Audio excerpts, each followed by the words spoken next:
Hi, I'm Sam Sykes. This is the story behind my story.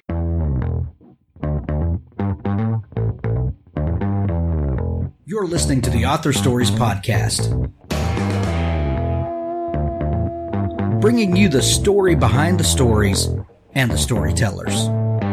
Margaret White, Terry Brooks, Sheena Kamal, Matthew Quick, JT Ellison, Walt D. Williams, Brad Thor, Corey, Dr. O, Brandon Sanderson, Robin Mom, Ernest Klein, Tim Butcher, Charlene Harris. Visit hankgarner.com for archives of all the shows. Today's guest is Sam Sykes. It's episode 277 of the Author Stories Podcast. I'm your host, Hank Garner. You can find all of the archives of the show over at hankgarner.com. And when you're there, please click on the links in the right-hand sidebar to subscribe to the show. That way you don't miss an episode. Thank you to all of our sponsors. We're going to be telling you about them throughout the show for making the show possible. If you would like to sponsor the show, go to hankgarner.com and click on the link to advertise. It's up in the top menu bar. There's a brand new collection I'd like to tell you about. It's called Chronicles of Mirestone. 200 years ago, the dwarven clans and the elvish houses of Mirestone were at peace. The king of the dwarves, in a selfish and greedy mood, used his wizards to expand their mountain empire, raising new peaks from the forest floors of their elven neighbors. War and hatred ensued.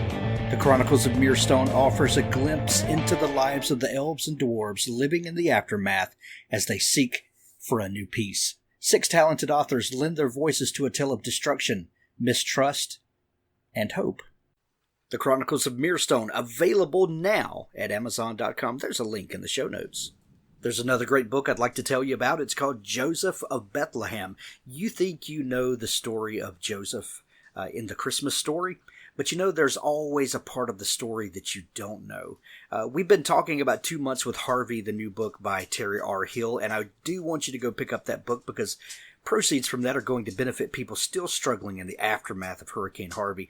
But it's also Christmas time, and this book that Terry has meticulously researched brings to light a character that is so often overlooked, yet brings out one of the most human aspects of the Christmas story. Go pick up a copy of Joseph of Bethlehem today. I personally endorse it. It's a fantastic book. Well, thanks for joining me again for the Author Stories Podcast, where I bring you the story behind the stories and the storytellers. Today, I'm really excited to have one of my favorite fantasy authors on the show, Sam Sykes. Welcome to the show, Sam. Well, thank you for having me here on this particular show. Sam, we begin each show with the same question, and that question is, what is your first memory of wanting to be a writer or a storyteller? I guess the most legitimate answer to that is when I was 14, and I was writing a story just for fun. And my friends asked me to go out to a coffee shop to hang out, and I turned them down because I wanted to keep working on this thing. But it would be better, I think it'd be more accurate to just say when I was a kid, I would just sort of if you say compulsive or pathologically lie, it instantly has like negative connotations. Like, it sounds like you're, out to deliberately harm people. But in my case, it was more just that I thought it was intensely funny to just say things that weren't true. And like my parents drilled into me, don't lie about serious stuff, so don't lie if you say you've, don't lie about your homework. Don't lie about where things are if people need them. So I never lied about anything that would like inconvenience or hurt anyone. But I would constantly lie and just say stuff like, oh yeah, no, I saw a stork on my roof last night. My teachers would be like, a stork, huh? I'd be like, yeah, no, there was a stork and it showed up. And like the teachers who like did not influence me would just say like, oh, that's nice, and just not listen. But like the good teachers would like actually interrogate it and be like, all right, now why would a stork be on your roof? And I'm like, I don't know. And then it was like, all right, you need to give me a reason why they would be there before I'm going to believe this. So they sort of taught me how to figure out motives and like that. Now, did you grow up near the ocean? Like, was it that unreal that a stork would be on your roof? Yeah, no, I grew up in the desert. It was completely unreal. Of course. Yeah, I had one of those teachers too that, and I think there are, like I have this pet theory and I talk about it all the time. I'm sure people are sick of hearing it, but I believe that storytellers are born, and that there's a particular gene. Like I believe that as humans we have relied on storytelling, of course, for our survival. But then there are these odd people that come about in the population, and they just have this gene, and they just have to tell stories. And then you later work on your craft and you become a writer. But the storyteller thing is just innate. It's just there. Yeah. And then these people come along in your life and they recognize that, and they kind of challenge you, and they poke and prod, and they, test you and put you under a little bit of pressure to work those muscles and things. And I had one of those teachers too, and she would, she would see things like that, and she would challenge and make you dig deep for what the story is. So that's awesome that you had some folks in your life like that too. Yeah, and I feel like the difference between a storyteller and a writer is how you respond to that challenge. If you're a storyteller, this isn't a slight against people who don't do it, but, if they challenge you, you'll just sort of roll your shoulders and say like, oh, well, I don't know, who can say, and then move on to the next. But if you're a writer and they challenge you, you'll say something like, oh, well, you'll figure out how to tell the next story better. You'll respond to that challenge by sort of reorganizing and structuring your story to make it more cohesive. Did you ever consider any other career path? Yeah, no, I was going to be in a hotel restaurant management for a while, but that did not work. And then I was going to be in journalism, but that also did not work. So it eventually just became writing because I didn't really want to do anything else. Right. What sort of books did you love when you were a kid? Oh, I had always loved adventure stories. Like, it started with The Hobbit, and The Hobbit was... I'm not a guy who thinks we need to be, like, venerating the statue of Tolkien every day. But I did love The Hobbit, just the idea of going somewhere where no one else could go, and seeing things no one else could see, and just going somewhere far beyond from where you were meant to be. That just like blew my mind back in the day. So I loved stuff like The Hobbit, and then I loved Indiana Jones, and then this eventually like translated into about a 4-year kick where I just read basically every Forgotten Realms novel I could find. And by the time I was done with that, I was 14, and I started writing stuff of my own. Excuse me. Explain what you mean about not venerating Tolkien, because as a fantasy author, a lot of folks, hold that as part of their pedigree. I cut my teeth on Tolkien, and he's single-handedly responsible for this entire genre, and lots of authors, even folks that don't write fantasy, have talk about the influence of Tolkien, and of course you can't venerate him to the point of discounting everyone else. But as a fantasy author, what do you think about his influence on the genre, and why do you think that sometimes may get overstated? This is more this. I'm sure I'll get some angry Tolkien fan. The thing is like fantasy as a whole sometimes has a problem where it gets mired in the past. And this tends to manifest itself in a number of ways. Sometimes it's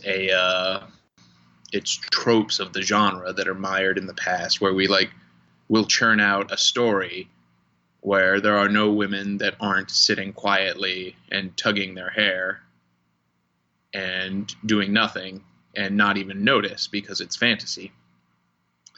And sometimes this goes to attitude, where, we disregard certain influences because they're un-Tolkienist. I just feel like Tolkien can sometimes be a dog whistle for tribalism, where we venerate it to the point where we have things that are Tolkien and un-Tolkien. It becomes a very Mog or Mott situation where things are pure or impure based on how close they are to Tolkien. But I remember the moment where it first bothered me, and I'm going to call him out by name because I know he won't mind. Justin Landon, who worked with Tor for a while and used to run a very successful review site. He praised a book for paying homage and tribute to what came before. And something about that just sat really unwell with me. I don't think it's fine to be influenced. That's great. I don't think, we need to make rituals, ritualistic dialogue in which we pay homage to what came before, in which we only recognize a certain set of influences and venerate those above all else. I think it's I think it's perfectly fine to like Tolkien. I think it's great to take him as a personal icon that will support, that you draw strength from. And I think it's great to recognize what he did for the genre and how he basically started it. But I don't think he's a holy name.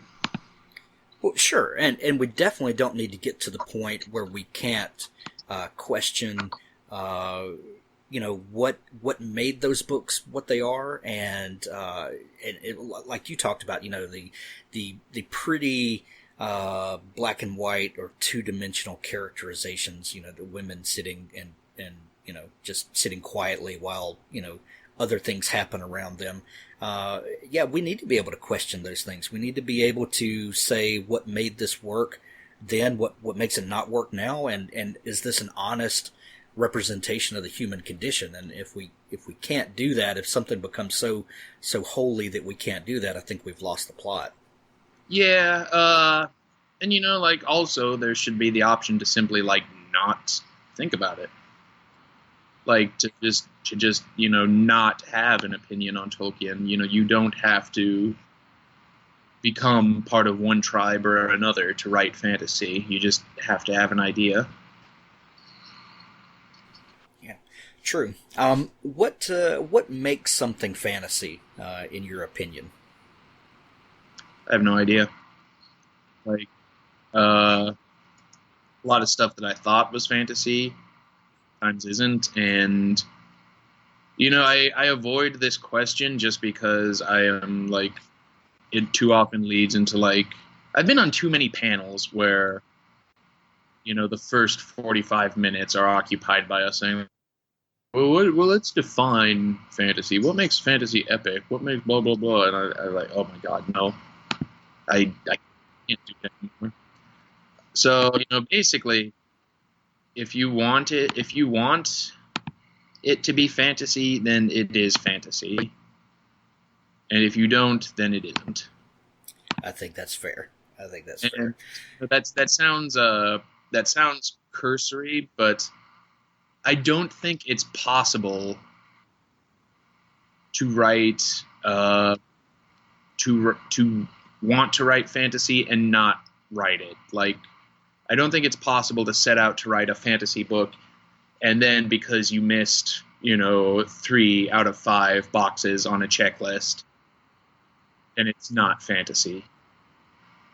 If we operate under this idea that fantasy is a realm of the imagination, stuff that comes out, we sort of can't be of the mindset that only specific ideas from the imagination count as fantasy. Right, and you definitely don't want to be stuck in the trope checklist. Well, I've got I have trolls but no wizards, and that's a dangerous place to be. Well, like I've said often on Twitter that I love tropes. Like, there are so many that I just love, but as you say, it can't be a checklist. Like, are you putting a trope in because you want it to be there or because you think it needs to be there? That's like, I absolutely like, I just read Nicholas Eames's Kings of the Wild, which is troped out the butt. Like, it has the stoic barbarian, it has the berserker warrior, it has the scatter-minded mage, but they all work because he wanted them to be there. And it has orcs and minotaurs and trolls and all this crap. But it works because he wanted it to be there. He thought about it and he put it in deliberately rather than just like, well, I'm writing this, so I might as well. So, it needs a troll. What's the troll going to do? I don't know. He's just there. Right. And tropes are kind of like tools in a toolbox. A carpenter may have a table saw, but if you're hanging a picture, you probably don't need the table saw. It's the story needs what the story needs, and I guess it's the writer's job to know which tools to bring to the table. Right. Yeah. So you started writing at 14. It had a serious story idea that you were pursuing. Did you finish that story or that book? It eventually became Affinity for Steel, which became everything else. But like no story ever dies, and no story ever survives its inception. So nothing ever comes from any story idea you come up with will not look like what you thought of when it's done. Like, it might not be completely different. It might have changed very little, but it might, but it's not going to be the same. And just like that, no story ever dies. Even if it's an unworkable, because of that, no story ever dies. If it's an unworkable idea, then it'll mutate and it'll change until it's something workable. So the story that I started writing at 15 still had Lank, but like no one else. And then like over years, that sort of got refined into Tome of the Undergates, and then that got refined into 5 more stories, and that's where we are today. And that original story, that first trilogy that came out of that was the Aeon's Gate series, right? Right. Yeah. What was the original idea that started that whole series? The original idea was just that I liked adventurers. Like, adventurers are my favorite trope, and I had played, like, my favorite game was Icewind Dale, which was just a story, as far as I could tell, about 6 people going to, just getting together and going out and having adventures. But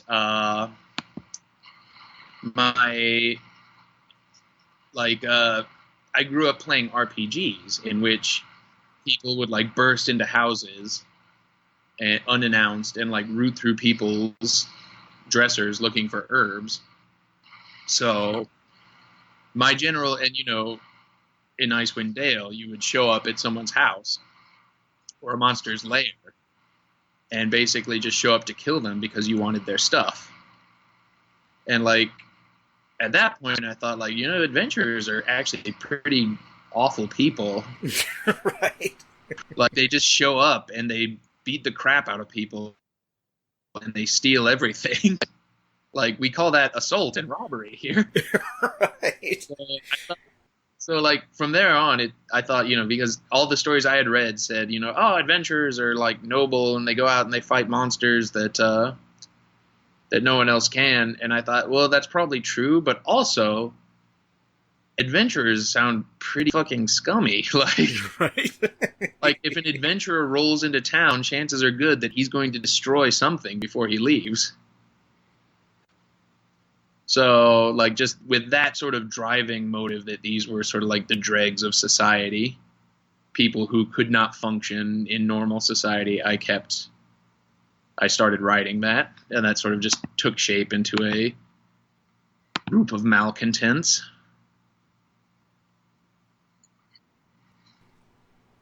And that eventually became a full trilogy. Did as you started writing that, did you have an idea for the scope of the story that it would become? No. Some of it took me completely by surprise. Like,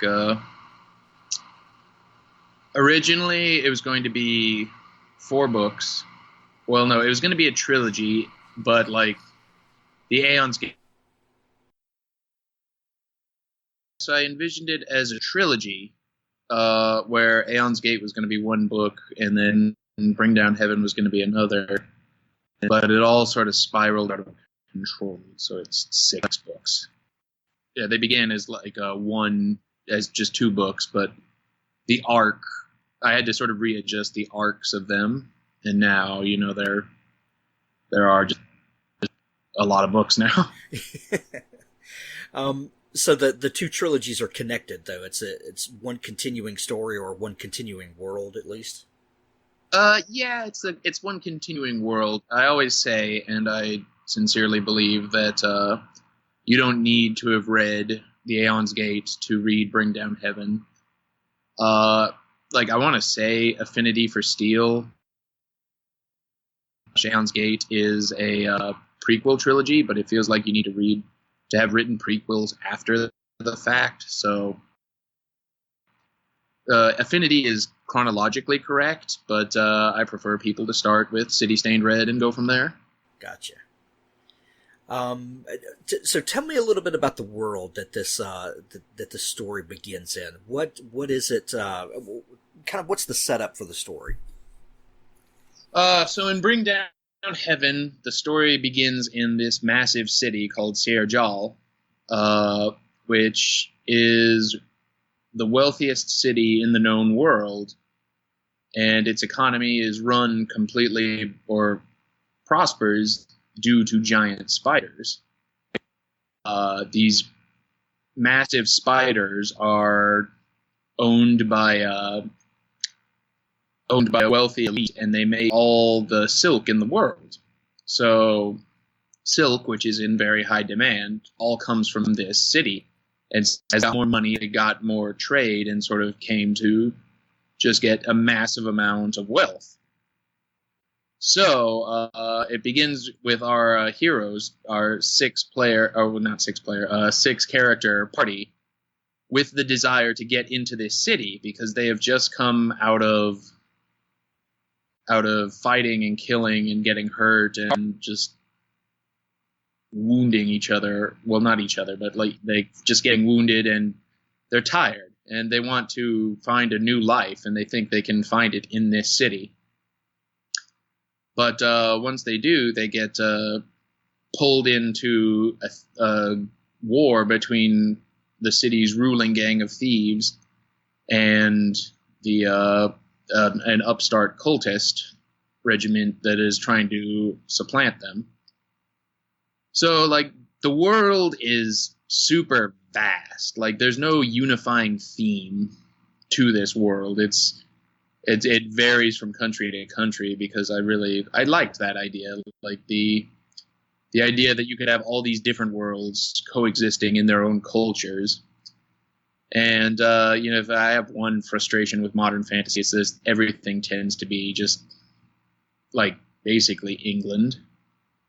And so Sierjal is more, it's a desert city, and it's a mercantile city, so their values are wildly different than, milords and greasy peasants. Nick Breaker's book Essence, Book 1 Septima, one of the best science fiction writers I know. Nick Breaker weaves some of the best science fiction adventure stories you'll ever read. Essence, Book 1 Septima is a must-read. Go pick it up today. There's a link to it in the show notes. Third Scribe is the place for authors and readers to meet. Go to thirdscribe.com. You can set up an account for free, and you can link up with some of your favorite authors and find out what's going on with them. Authors, you need to have a place where you can highlight your books to your audience. Thirdscribe.com is built especially around books, linking people that love books with people that write books. Go visit them today. Thirdscribe.com. Tell Robin the folks that I sent you. Tales from the Canyons of the Damned. Episode 20 just dropped today. It is amazing, with stories by Jess West, Rhett Bruno, Eamon Ambrose, Bob Williams. Tales is my favorite monthly publication. Go pick it up today and get that old pulp goodness feeling. Tales from the Canyons of the Damned, episode number 20, out right now. Chronicle World's Tales of Dystopia, 13 stories of animals and humans interacting at the end of the world. This project also benefits Pets for Vets, one of the most outstanding charities out there, linking up rescue animals with veterans that need some companionship. So go pick up a copy of Chronicle World's Tales of Dystopia. It's only 99 cents while it launches. At the end of the show, don't forget we have an audiobook clip from Richard Gleaves, the Jason Crane series.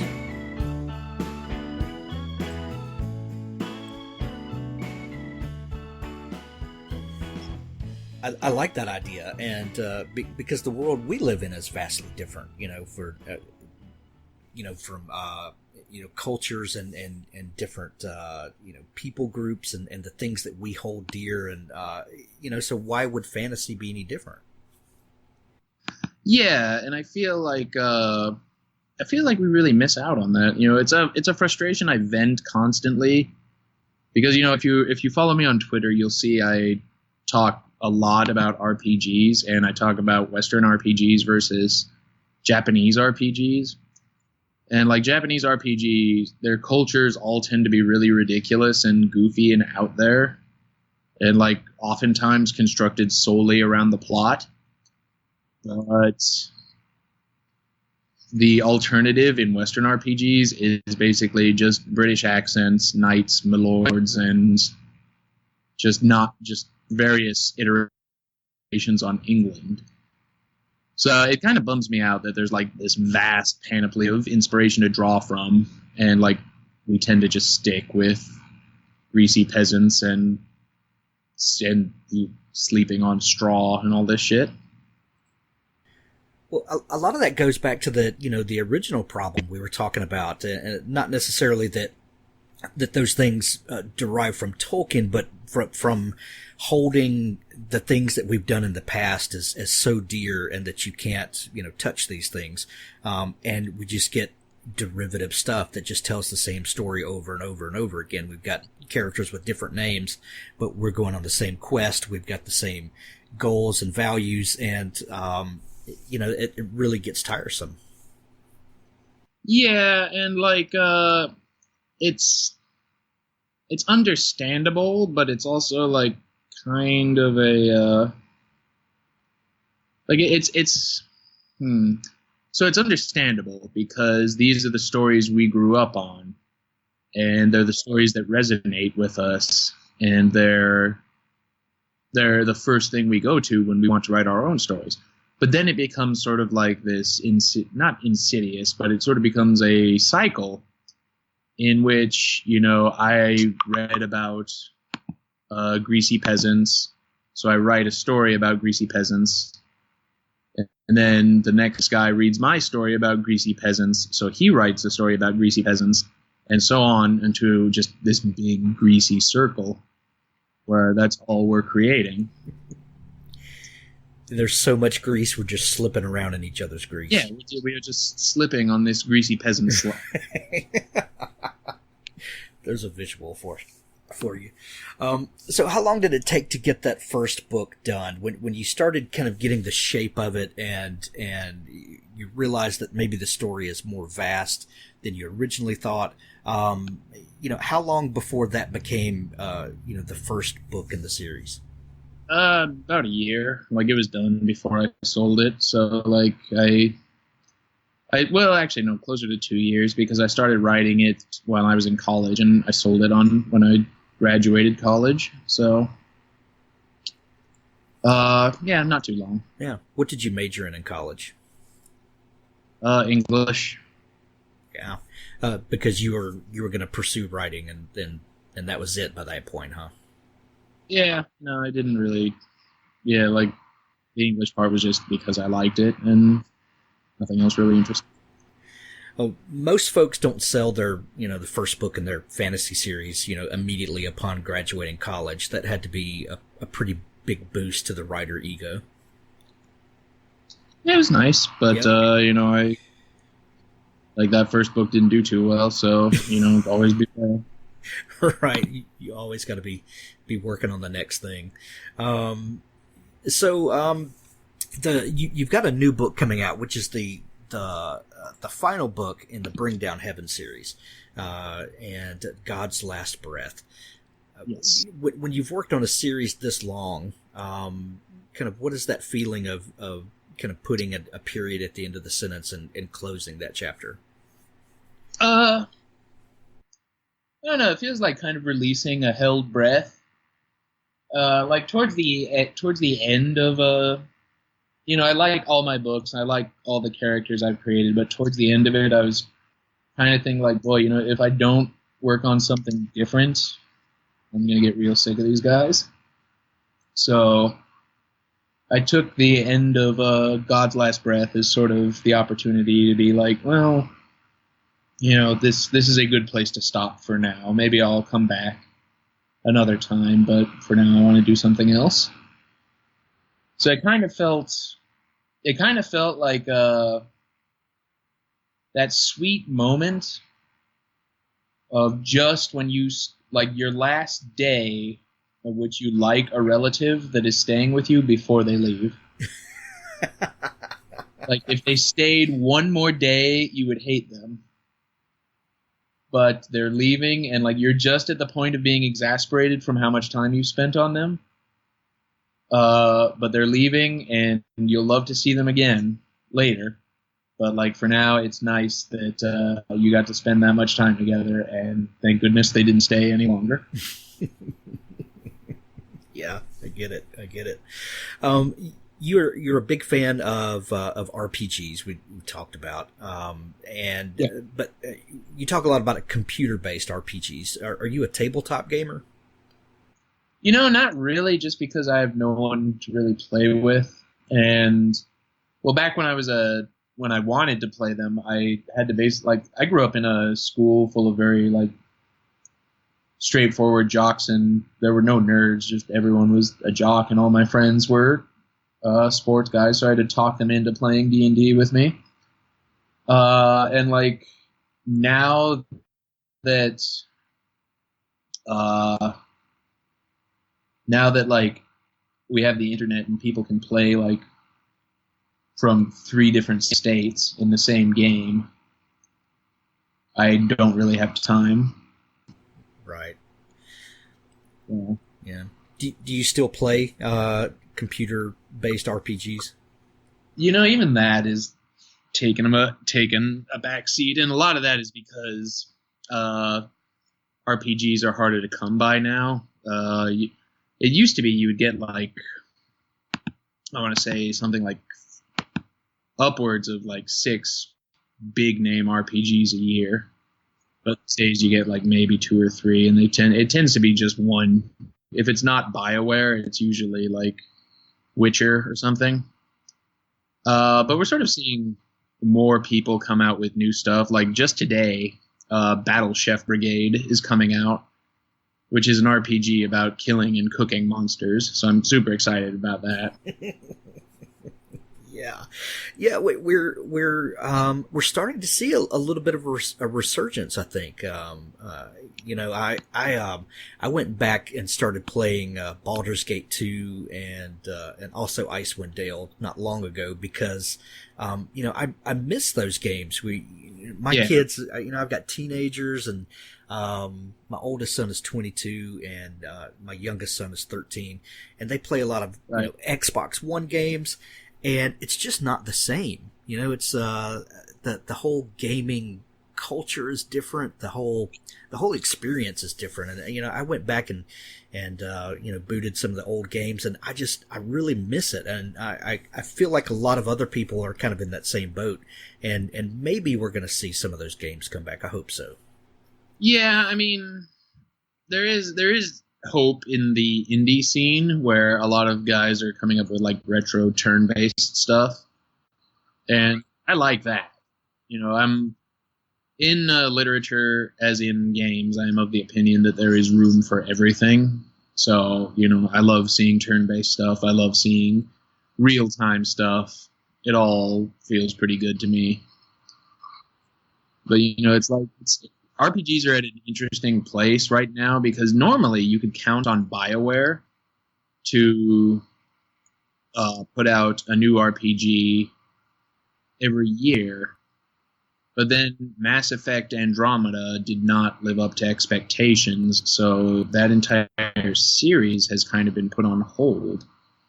And Dragon Age has been wrapped up, so you kind of wonder what comes next. Yeah. Do you rely on games or movies or other sorts of media to keep your creative juices flowing? Like does getting away from the page and writing and doing something else, does that feed the creativity? The way that people think. I feel like whenever we talk about like games or movies feeding creativity, we usually think like, oh, I will see this and be inspired by what I see. And no, it doesn't really work like that, because I feel when you are an established writer, you usually have your own ideas and you don't need to be inspired by other things. But what they do is, if they're a good game or a good movie, they will absorb your conscious mind and completely distract it and leave your unconscious mind free to think about your story. You could also call it the subconscious mind. I'm a big believer that your subconscious knows way more than your conscious mind does, but you can't really access it because it's the subconscious. And Alfred Hitchcock was a big believer in this, where if you didn't know the idea or you didn't know the answer to the script or the story, he would tell his writers to just go and stop writing for the day and go do literally anything else. Go play ball, go drive a car, go get drunk, go have a good meal. It doesn't matter, just so long as you're not thinking about writing. And what works there is that when your conscious mind is absorbed by something else, your subconscious is working on the product, or not the product, the story. And the end result of that is that you're giving your subconscious time to push the answers to the front of your mind. You can actually observe this phenomenon in something like beginner's luck, where if you're approaching a problem, if you go from point A to point B and the goal is to get to point C, but you can't reach it, you always go back to point B. And this is a problem because usually the problem started at point A. So you come along and you get entrenched in trying to figure out this problem, and you think like, okay, I've gotten point A and B down. I just need to figure out how to get to point C, and I could redo it. And but what a beginner does was show up and sort of say, like, well, why can't you go around to point Q and work your way back? And they don't have the same baggage with that problem that you did. So, that's what a good movie does. Yeah, I agree with you. It's not that watching or doing something else is feeding ideas to you. It's freeing you up to get to the ideas that you already have percolating in there. It's kind of like when you wake up Right. and you have that immediate thought, and it's fleeting, and if you don't get it right then, you're going to lose it. It's those things that come up. Yeah. One thing about your book, Sam, that's so awesome is your characters are so real, and the likable characters are very likable, and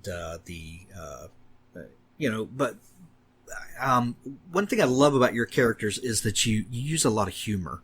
Right. What is that intentional, or is that just the Sam nature coming out in writing characters? Like, what's the role of humor and kind of allowing the reader to laugh a little bit sometimes? I mean, that's just how people are. Like, everyone is funny, but in a different way. Like, and I think a lot of writers err on the idea, like, oh, this guy's got to be the funny guy. This guy's got to be the serious guy. They stick to traditional comedy tropes, but that's not how it works. Like, everyone is funny, just in a different way. So, like, the humor comes from different situations. I have two characters, Lank and Kataria. They're kind of like flagship characters. Lank is straightforward, focused, and determined, so a lot of the humor comes from stuff not working out for him, whereas Kataria is, brash, aggressive, and ill-mannered, and so a lot of her humor comes from her reaction to sort of civilized things. She doesn't believe in them. But, like, the actual function of humor is to escalate stakes. So, like, when something gets funny, that means people are relieved a little and don't see drama about to hit them.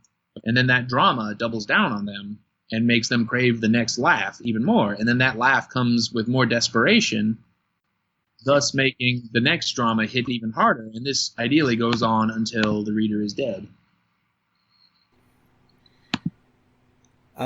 You said a few minutes ago that when you published that first book in the Aeon's Gate, that it didn't sell, quite like you hoped it would.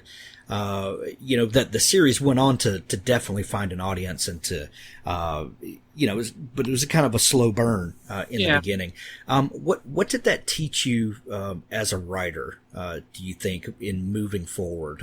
Not that necessarily you changed what you were doing, but maybe about perseverance and patience and believing in the story that you were working on. Did you learn any valuable lessons there?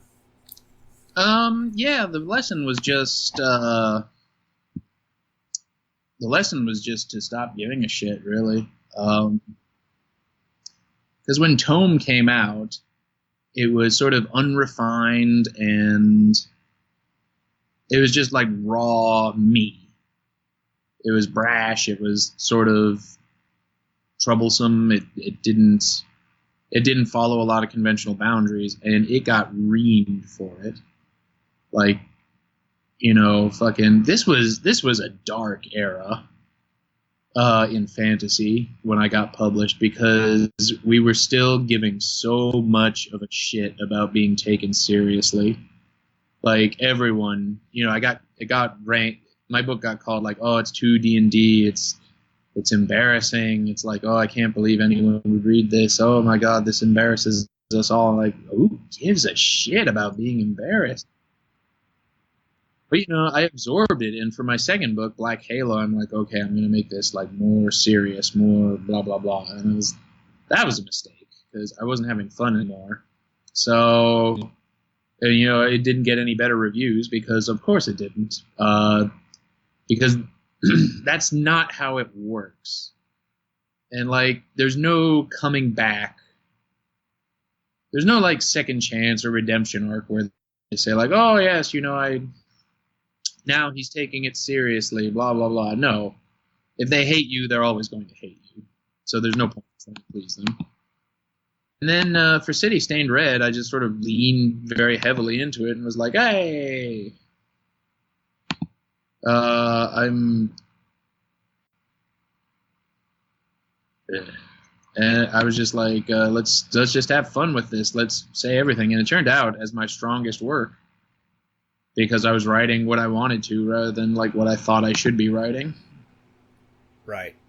And that's the lesson there to do what, if you've got to be your true self when you come, just like the characters that you create have got to be fully formed and thought out. The same with the writer. You've got to show up as you and be as honest and as you can be, or else everybody's going to smell that, Sam's trying to be who we want him to be or whatever. Yeah, and like one of the things, and this kind of relates to my earlier idea about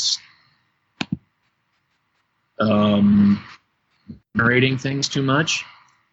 There's a review for City Stained Red on Amazon right now. I think it's still up. You can probably read it. It is just a woman complaining. I think it's a woman. It could be anyone. The gender is irrelevant, basically. But it is a person complaining that it isn't Wheel of Time, and they really wanted to read Wheel of Time. So, like, the whole review is like, I can't believe this isn't Wheel of Time. I wanted to read Wheel of Time, and this is not Wheel of Time. And this writer is doing things that Robert Jordan wouldn't do, but he should have done, but I wouldn't have liked it because it's not Wheel of Time, and I wanted to read Wheel of Time. A lot of the time, your negative reviewers will be just that. They will just basically be mad that you aren't who they wish you were.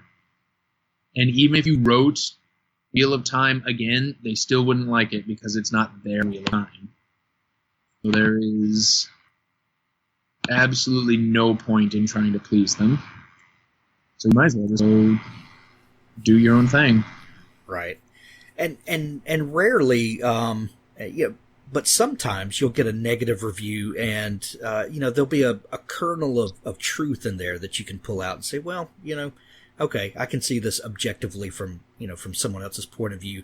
And sometimes there's something to learn there. And sometimes people are just bitter people that didn't write a book for themselves. And so they need to, trash on everybody else's. And I mean, my general idea is that if you see a negative, like that kernel of truth, chances are you probably already saw it and were already thinking of it. So, like, that's just confirmation. But, like, sometimes you'll get... It's all about criticism you can use.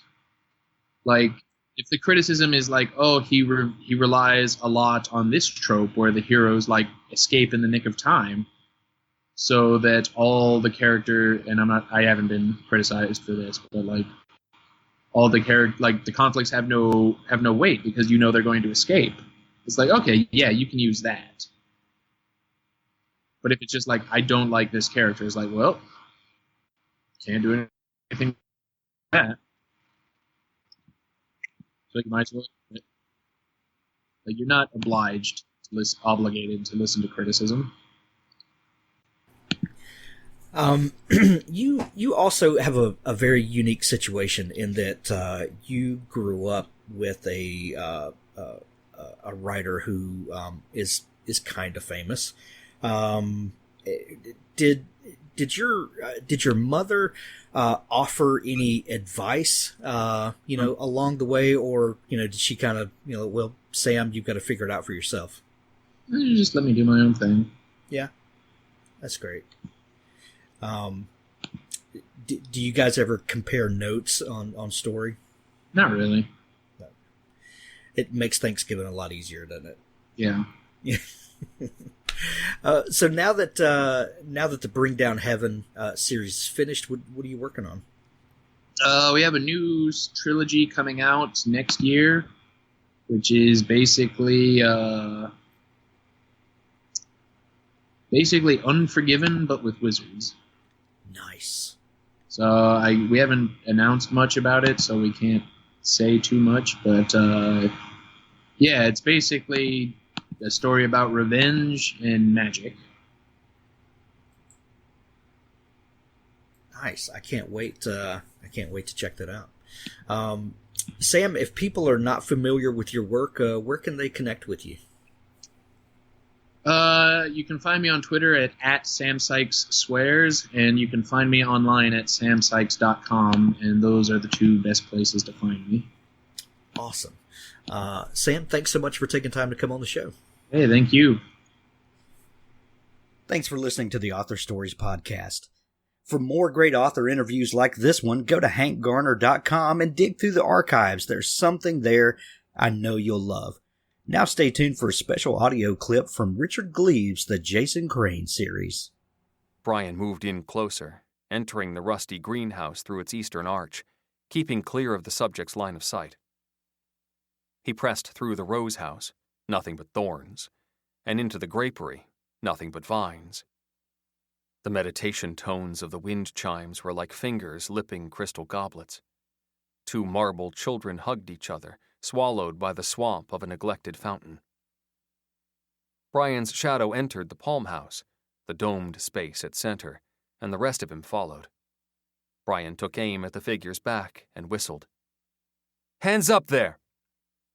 The figure waggled its shoulders a little, reaching for a weapon, maybe. "Did you hear me? Hands up! Now!" Brian circled the intruder. He took out his penlight and shone it in the man's face. Shit. Burlap and buttons. Just one of the stupid scarecrows.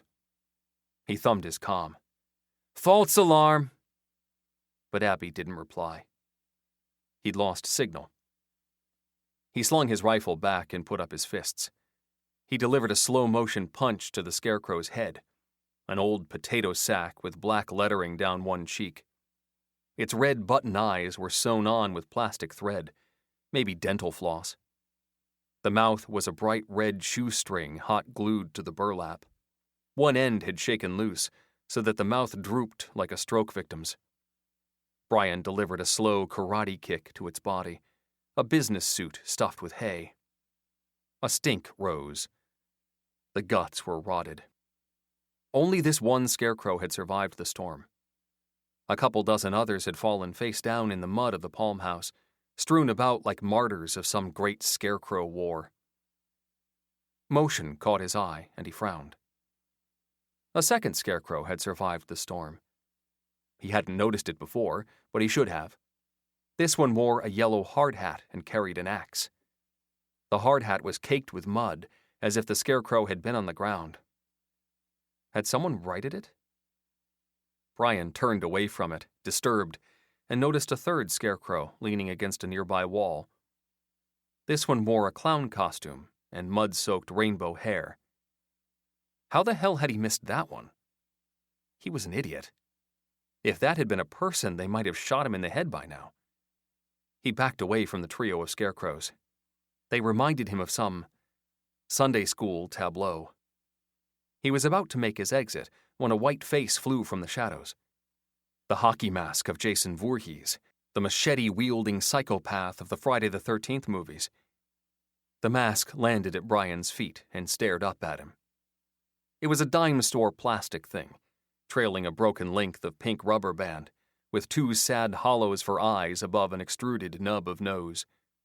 The cheeks were pierced with little holes and bore 3 bloody streaks of war paint. Some poor scarecrow had lost its fright mask. Brian bent and picked it up, turned it in his hand, letting moonlight play across the concave interior face, creating that optical illusion where the gaze follows you.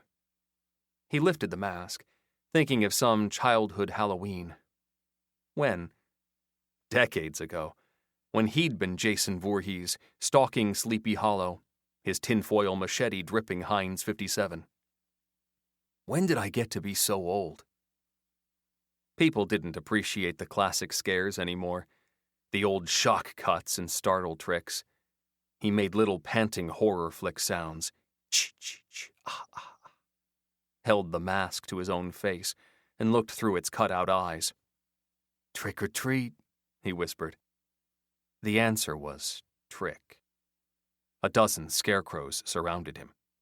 A dozen more writhed up from the mud. The eyeless corpse of Ferris the gate guard shrugged a hungry pecking crow and pounced.